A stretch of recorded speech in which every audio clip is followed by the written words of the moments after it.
This is Pat Soundbytes Unplugged, the podcast where all the artists go to tell it as it is. Careers, music, tours, and more. And here's your host, the man that refuses to eat squid, Pat Calamari. Hey, welcome to Pat Soundbytes Unplugged podcast. Pat Calamari here, your host of this crazy podcast. We're talking episode number 101. And it's another good one. Rocker Steve Riley of L.A. Guns. L.A. Guns, well, as you know, there are two versions. Steve and Kelly. And I might as well throw in Scott and Kurt. And on the other side is Tracy and Phil. And a few others on the other L.A. Guns version. But today I'm talking to Steve Riley, the drummer of L.A. Guns. And of this new version, it's got an incredible new rock album out called Renegades. It's released off Golden Robot Records. And it rocks. I mean, the tracks, Renegades, Crawl, Well-Oiled Machine, All That You Are. I mean, they're great rock songs. So we talked to Steve about the album, releasing the album during COVID time, talk about songwriting, talk about his days in WASP, his career, his days in a band out of Long Island called Bigg Mouth. Certainly we talk about his influences as a drummer. We touch upon rock legend pioneer Carmine Appice. We talk about Kelly Nichols and his songwriting and his amazing artwork. We mentioned the fact that L.A. Guns' incredible album, Cocked and Loaded, 31st anniversary of that album. Man, am I getting old. So a lot to talk about and shared with L.A. Guns, Mr. Steve Riley. Hey, if you like what I do, as always, go to my YouTube channel, hit the subscribe button, and share it with all your friends. Pat Soundbytes IGTV on Instagram, Pat Soundbytes on Twitter, Pat Soundbytes on Facebook, or Patrick Calamari. And do not hesitate to share and tell your friends. I am blessed and thankful, and I got great interviews lined up. So by all means, please, I can't thank you all enough, able to provide this great content to you, the music lovers of rock, blues, and what have you. As always, live, love, and laugh a lot, because life is way too short. Enjoy Mr. Steve Riley of L.A. Guns. Hey everybody, this is Steve Riley from L.A. Guns, and you're listening to Pat's Soundbite Unplugged. WBXO Classic Rock Redefined in conjunction with Pat Soundbytes Unplugged podcast. A true honor to have this rock and roll guy, part of the legendary veterans of the Sunset Strip, back in Hollywood, California. I'm talking L.A. Guns, and I'm talking Mr. Steve Riley. How are you, Steve? How you doing, brother? It's good to be on your show. Man, it's great to have you. I got a big smile on my face the minute I got a copy of Renegades and started playing the track after track after track. I'm going, holy crap, Steve, this is really, really good stuff. It actually drops officially at midnight tonight, Friday the 13th, on Golden Robot Records, and I encourage everybody, even on vinyl, colored vinyl, red, white, blue, clear, and purple, great bundles that are available on Golden Robot Records, as well as laguns.net. Wow, Steve, all really great stuff. Oh, man, thank you so much, Pat. I'm so glad that so far the response from the singles that we've released has been really, really good, and we're just gassed about the whole thing. I mean, you guys really hit it out of the park, and great. I mean, I'm a guy that always looking for new music and playing new music, and when I get to hear something like this, I get totally excited. Steve, how hard was it to make a decision to release new music, during this crazy pandemic time when sadly, no live shows? Yeah. How did you come up with the decision? Well, you know what? We lucked out, Pat. We recorded it. And at the end of 2019 last year, we toyed around the idea of maybe recording it in the spring of this year, or maybe like even in the summer, and we lucked out because we made the right call. We went in and we finished it by December 2019, and it was all packaged and everything and ready to go, mastered. And we got into this year. We were supposed to release the full album in March of 2020 this year and start our live shows. And once we found out that the live shows were all going to be pushed into next year, that we had to go into a different mode. So what we did was we gave the fans something new to listen to. We knew everybody was just at home. Nobody was being able to do anything. So we released 3 singles like 2 months apart, and we just released the 4th single this Monday, All That You Are. And it was like a no-brainer that we had to go into a different mode, and this has been one crazy year, bro, I gotta tell you. Well, I congratulate you for doing that. I mean, it's a double-edged sword, but as I tell other artists, Steve, it's like, you know, if everybody was back to normal, what the old normal was, I don't know if people would be engaged in it. And today, people are just driving for new music, and it's, you know, like I said, double-edged sword, but the timing is good. And as you said, the 3 singles, Renegade, Crawl, and Well-Oiled Machine, totally rock. And then just hearing All That You Are, the 4th single, is insane. I mean, Kurt's voice, Kelly, Nichols, I mean, Scott, I mean, oh my goodness, I mean, all 4 of yous. And you produced the album, Steve. How hard is it to switch gears and, you know, become the producer as well as a guy, you know, trying to make sure you get everything that you want out of it? Well, you know, I've been so fortunate, bro. Through my whole career, I got to work with so many good producers, from Todd Rundgren to Tom Werman, Gene Simmons, and then I did 4 albums with Andy Johns, and they were just all great producers. I worked with Michael Wagner, and, you know, when I went in to produce this album, I leaned on a lot of the knowledge that I got from those guys, especially Andy Johns. I just finished doing 4 albums with him in the last 15 years, and we became very good friends, and he was a master. He had worked with Zeppelin, Van Halen, just about everybody, and great engineer, great producer. And so when I went in to produce this album, I used the same engineer that we used with Andy Johns, the same studio, and like I said, I leaned on a lot of the knowledge that I got from him, how to mic the room up, how to mic the instruments up, how to like approach the whole thing and the songs and the musicians and everything. So there was a lot of knowledge that I had accumulated throughout my whole career by working with great producers, and I was ready to produce this, man, and it was just a ball doing it, and the guys worked so well with me. Boy, that's excellent to hear. And I got to say, the songwriting process, I mean, is Kelly not an underrated, incredible songwriter? I mean, wow. the Ballad of Jane, I mean, all the original hits when you guys first came out back in the day, and then listening to these tracks, I mean, talk to me about these tracks. I mean, I don't think Kelly gets enough credit for his songwriting ability. Am I wrong with that? No, you're totally right on point with that. He brought in, and it just happened to be the first 3 singles that we all brought in songs. We all brought in the gist of songs, and we finished them together. So we all take credit on the songs. But the songs that Kelly brought in was Crawl, Well-Oiled Machine, Renegades. So those were the first 3 singles, and I think everybody might know by now he wrote Ballad of Jane, and we finished it in the studio, but he brought that whole gist of that song in, the chorus, the whole thing, and he's a totally underrated songwriter. And the other thing too, Pat, with Kelly Nichols is that whatever artwork you see on the LPs, on the CDs, on T-shirts, stickers, anything you see on our websites, that's all Kelly. He does all of the artwork.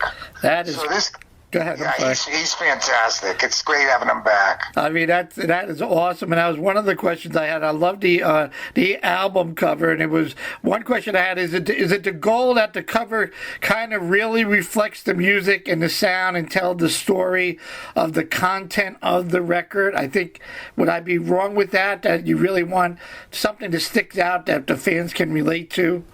Absolutely, bro. And he came in and redesigned the badge so it was updated and it was different than whatever anybody else is going to use or whatever we used before, but it's very similar, and he just updated it. And like I said, he's got a great eye for art, and he's just like you said, he's an underrated songwriter and a great artist too. And I just got my LP sent to me today, and I looked at the artwork and I was like, wow, this guy really just nailed it. And as you said, the LP, and folks can go check it out. There's colored vinyl, red, white, blue, clear, and purple. Obviously, CD and digital downloads are available, and I certainly encourage everybody to go check that out. Steve, what got you into the music business? What was there something, a moment that you realized you said, that I wanted to become a musician? You know what? I'm one of the guys that really started young playing drums. I've been playing drums since I was 5 or 6 years old, and I'm going to be 65 in January. So I've been playing drums for close to 59, 60 years right now. And so when I started playing drums, I just wanted to really master the drums. I just really wanted to know how to play the drums like any style and be so comfortable behind a kit. When obviously like when I was in early high school, maybe even like a little bit earlier than that, I started playing around with guys and in bands, and one thing led to another. And then when I graduated high school from Revere in Boston, right outside of Boston, I knew that I had to just leave town and start my journey, and that's really when everything started. As soon as I got out of high school, I split town, and I went down to Washington, D.C. and played the clubs there with the Angel guys and Frank Domino and them, and then I went over to Indianapolis and recorded an album with Roadmaster and Todd Rundgren. And so, I kind of made my way across the country, and I ended up in L.A. like in 1977, and I've been here ever since. Was WASP the big break, Yeah, you know what? Actually, before that, I had from 75 to 82, I had done a bunch of one-off albums where I was with bands that got signed, and I ended up only doing one album with them, and it was either because the band either broke up or it had no direction, and it just kind of fizzled out. And then my kind of a big break that happened for me was when I got asked to do the Kale album, The Right to Rock. Oh, right, Simmons. Yeah, I forgot about that. And I went in and did that album with them, and then, while I was doing that album, I finished my drum tracks with Kale, and that's when Blackie called me while we were still doing The Right to Rock. I had finished all the drum tracks, and me and Gene Simmons were doing the background vocals on The Right to Rock, and I got the call from Blackie, and he asked me to come over his place. So it was one thing that led to another. I was really fortunate. Keel right into WASP right into LA Guns. So it was timing was everything on that one. Who would you say, who were your influences behind the kit, Steve? Were you like a big fan of like Carmine Appice or John Bonham or? Oh yeah, and Carmine, I know him. He's a really good friend, and I was just a big fan of his, and obviously, we're like every other drummer, I love Bonham too, and Ian Pace and Cozy Powell, and I thought Ginger Baker was God in the 60s when I was playing drums and getting my first kit and listening to Cream, and I just thought Ginger Baker was God, and I still do, and I was really glad to watch the Rock and Roll Hall of Fame and them give a tribute to Ginger Baker, Neil Peart, Frankie Pinelli, and Lee Kerslake. I thought that was really classy that those four drummers got got a mention during the Hall of Fame. Absolutely. You know, Carmine calls me every Thursday. I'm one of like 10 DJs in the country that Carmine, I just got off the phone with Carmine early this afternoon. He's down in Florida and he's doing really well in the history. I mean, Carmine loves to talk, and I just love to hear the stories of back in the day with Vanilla Fudge and Zeppelin opening up for Vanilla Fudge and all that. Oh, yeah. He is like such an idol of mine, and I told him this too when I got to know him, and I can't tell you, from Vanilla Fudge to Cactus to everything else he did, Beck Bogert and Apathy, and all of the other stuff he did, this guy was a tremendous influence on me. And when you talk to him, tell him Steve Riley says hi, and I hail him. Tell him that. I hail him, and he knows it too, man. I think that he is right there at the very top of the list of my influences, without a doubt. I don't know. He is incredible. He's working on project after project, and I loved chatting with him. And yeah, I mean, Cactus and Blue Murder and King Cobra and playing with Rod Stewart. And I'm like, the Rascals. And I mean, I don't know how he gets the energy. I'm like, good for I got to tell you, when I was a big fan of Vanilla Fudge, and I loved what he did with Vanilla Fudge. But when I went and saw Cactus at the Boston Garden, and I saw them like about 2 or 3 times the original Cactus, they just slayed, Pat. They were unbelievable. And I know that the Van Halen guys and a lot of other guys, they just loved Cactus too. Cactus was probably right there in the top 5 best bands I've ever seen live. And Carmine was just a master. I totally agree with you. Talking to Carmine about the loss of Eddie Van Halen, and he said, Eddie, I mean, if you listen to Parchman's Farm, or listen to what's the other one? Let Me Swim. You hear like Hot for Teacher. You hear a little bit of Eruption. Eddie really took upon. Loved Jim. I mean, I got to see Cactus a couple of times. Loved Jim McCarty. I mean, oh my goodness. Oh my God. What a band. I even loved Rusty Day. Was a great lead singer, great front man. And forget about the rhythm section. Carmine and Tim were just insane. Incredible. But yeah, Jim McCarty is such an underrated guitar player. He was so good. Yeah, definitely. Another band, you know, I'm talking to a buddy of mine, and he's another guy that says, say hello to Steve. Now, I don't know if you remember him, but I'm sure you might. Mike Moster, Tony Cavino, the band Bigg Mouth, back in 1992 with T-Bone.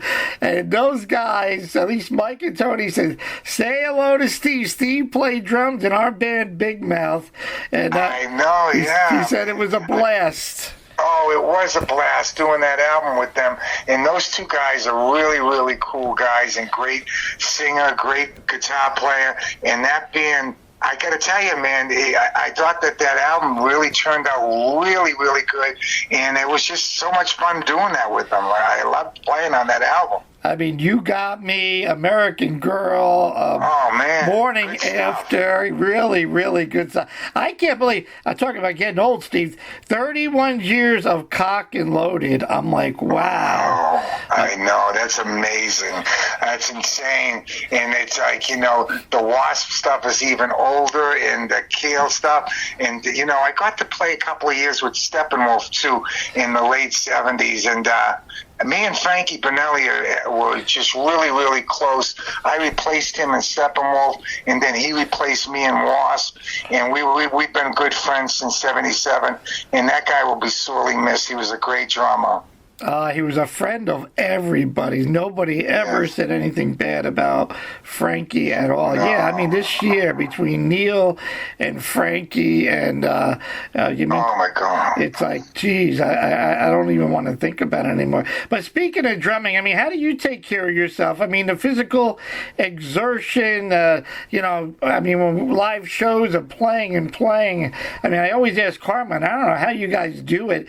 You know, as a fan, I got to become friends with Michael Cartellone of Leonard Skinner, and we want to hear like Freebird, obviously the last song, which is a 15-minute marathon, and you gotta be in shape. You just gotta rock it out. So how do you handle that behind the kids, Steve? You know what? I always really try to work out, not to be big and muscular, but to work out and to exercise. And I do like every day, I do these tons of stretches, and I do like calisthenics and the stationary bike and some light weights. And I knew that if I wanted to keep playing for this long and keep playing on, I had to stay in shape, and it is grueling because where we're at too is you do a lot of club work too, and you're moving around and you're playing a lot of shows. It's something that we're not going to do, me and Kelly. We're going to just do festivals, fairs, casinos, and then the odd club here and there that can be like a satellite show around those other bigger shows. But for the last 15, 20 years, I mean, do 200, 250 shows a year, and you got to try to stay in shape. I don't really drink alcohol anymore, and I stopped drinking probably 25, 30 years ago, and LA Guns too, we never, even WASP too, we were never one of the bands that got heavily into drugs too, so that was a plus too. We never really did a lot of coke or any kind of drugs. We never really got into that whole scene. We would smoke some tubes, have a couple of drinks, but we were pretty tame when it came to that type of partying compared to some other bands. But yeah, if you want to play drums for a long time, you got to try to stay in shape, and I try my hardest to do that. Do you play with the sticks backwards like Carmine with the fat end? Yeah, man, I do that. And when I'm playing around my house and I'm just practicing or just tooling around, I'll use the tip end and play a little bit of jazz, a little bit of this, a little bit of that, and use the tip end. But when I'm out on the road, I flip those sticks around and use the fat end, bro, and try to get... You get that heavier sound, right? Yeah, absolutely. Without a doubt. Any thought about any live streams? I mean, I guess I don't think everybody lives in the... You're in LA. I'm not sure where the other guys are. It might be a little bit difficult. But any thought about doing a live stream show, just to keep relevant and getting, somewhat supporting of this new great album? Yeah, you know what? We've been tooling around with the idea, and, Kelly's in New York. I'm in L.A., Kurt Folick is in Florida, and Scotty Griffin's in Las Vegas. So it's kind of difficult to get everybody, especially with the traveling right now in this creepy virus, too. But the thing is that it was a very weird thing putting Renegades together, too. Because we're all spread out, we did like a 2-month internet pre-production where we were on the internet exchanging music ideas and songs. We went through about 40 songs that all of us had, and we picked out the 10 that we thought were going to be best for this album. But it was a weird situation. We did 2 months of internet pre-production. Then the guys, I had them fly out to LA. We did 2 24-hour sessions of pre-production in the studio just to work on what we had already been working on through the internet. And we did 7 days of recording, Pat, and then the guys flew home, and I mixed it and mastered it the next week. So this is a very old school recording, Renegades. I mean, we did it like an old Sabbath album, like 2.5 weeks. No, you know what? And I think, and I'll ask you, I think it's so important. I'm not a musician, but I think you probably did it the right way, the old school way of back in the day with WASP and LA Guns and of everybody in the studio. I mean, today with the technology, I think it's great that you can send a file to Kurt or Kelly or Scott, but wouldn't you would miss the chemistry if you didn't have everybody there for a week or two. You know what I'm saying? Am I right with that? Bro. Without a doubt, that's dead on. And then, because when we did that internet changing of the files and suggesting how we could do this song or that song and going back and forth, when we finally got into a studio together to do the pre-production here in LA, it was magical. It was so cool. And I think because we didn't dwell on it. You know, we're working on tight budgets and tight schedules nowadays. You don't have these big budgets where you can just dwell on it and go, well, maybe we should change that. Maybe. I think we captured something really raw with the Renegades too by doing it in a blitzkrieg fashion too. We captured a real raw, organic thing, and I'm really happy with the way it turned out. No, it came out terrific, and I can't wait to start playing some of the tracks and actually getting it on our rotation. You know, there's no secret, Stephen. I don't want to dwell on it. There's two versions of L.A. Gun, but it is what it is. I mean, Tracy and Phil, God bless them, doing their thing, and you got a great band doing your thing, and whatever works, it works for me. And I'm not going to get into the politics of any of the BS that came with that whole headache of what you guys all deal with it. You know, I just can't believe. I'm still shocked that a judge says, okay, you could use the name and you could use the name. It makes no sense to me, but it is what it is. So, but I encourage everybody to support you and the guys and get this album, Renegade. You can follow Steve on Original LA Guns on Facebook. The website for Steve's group here is laguns.net. You can go out again, buy the bundle, whether you go check out laguns.net or Golden Robot Records. You certainly will not be disappointed. Steve, I hope you enjoyed the conversation, man, as much as I have.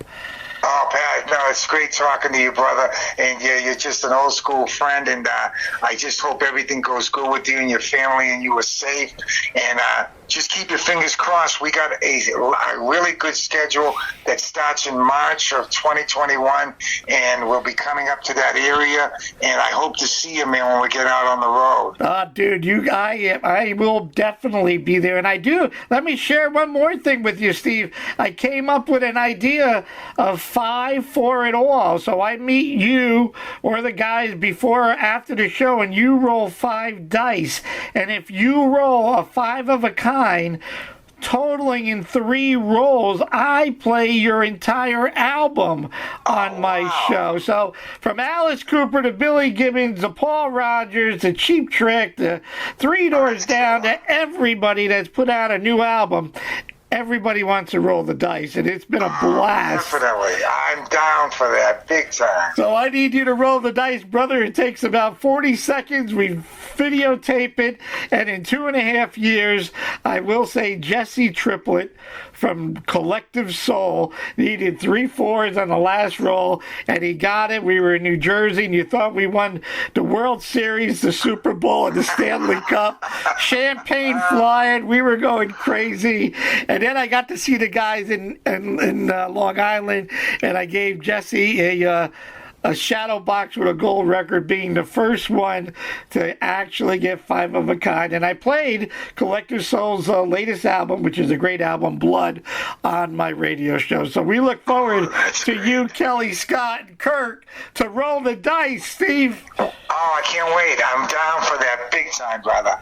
It doesn't get any better than this. Steve Riley of LA Guns on Pat's Soundbytes Unplugged podcast and WBXO, where we are classic rock and we're redefined. Right on, brother.